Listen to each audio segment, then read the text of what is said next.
often for Muslim communities, we just don't have the outdoors embedded within our cultural and lifestyle norms. What that means is that people don't see themselves belonging in these spaces. So we're doing quite a bit of work to try and normalise the outdoors for Muslim communities to tackle underrepresentation. Here in the UK, often these areas are characterised or regarded as places where only white people go. So we're trying to change that and to show our communities that we can be anywhere, we can be everywhere. I think these are really important because it shows diversity in the outdoors.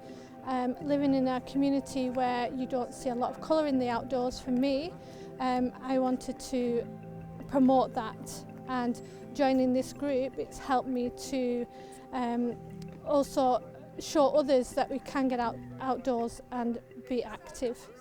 I think it's important because as someone who's been in the mountains for 25 years, you don't tend to see many people who don't look like me.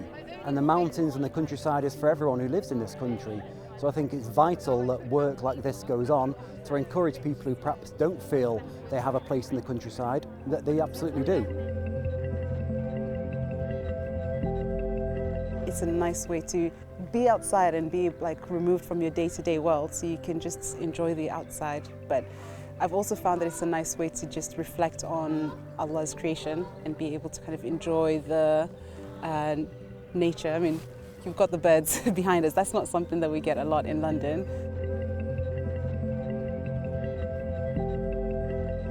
For us Muslim hikers, we organise hiking events throughout the year, and we didn't want that to stop in the month of Ramadan. Often people associate the month of Ramadan purely as a time to worship, to pray, to fast, and perhaps sometimes they forget and neglect their hobbies and the things that they enjoy doing. Ramadan doesn't mean you have to stop your lives entirely. You know, carry on working, carry on having fun, carry on doing the things that make us happy and healthy. I think it's all about your discipline in your mind, and you can overcome and do whatever you want to do while fasting. It's just about having that mindset. I've decided to fast as well in empathy with all the Muslim brothers and sisters who are here today, and so far so good, but I could do with a drink. When we set up Muslim hikers, we received an overwhelming amount of appreciation, not just here in the UK but globally. And sometimes, of course, there's always a small minority of people that, for whatever reason, they dislike our work, they try to discourage us, they even go as far as spreading hate, racial comments and abuse, they target us, a lot of racist abuse online. And even very recently, we just announced a campaign with Adidas and the online retailer Wiggle, showcasing new prayer mats, outdoor prayer mats that were designed by Muslim hikers, and also prayer signs that were pointing to Mecca here in the countryside.